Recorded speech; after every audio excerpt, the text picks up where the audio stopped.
Anong birth month mo? January. Sila yung malambing, masarap magmahal, pero madaling magsawa.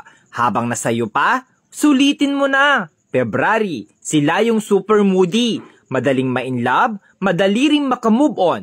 Sweet, ma-effort, lalo na pag mahal niya talaga. March. Sila yung malambot ang puso, madaling lambingin, masarap mahalin, pero grabe kung magalit, mabilis mag-move on.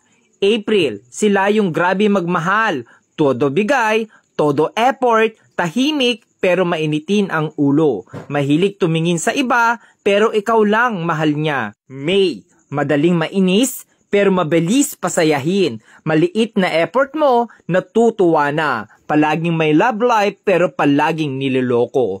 June, mahilig talaga mga liwa, pero kapag nakita na niya yung taong mahal niya, loyal kung loyal yan. Masayahin pero doble ang sakit ang kayang ibalik sa'yo once nasaktan mo. July, sila yung mga taong hindi mabilis magtiwala.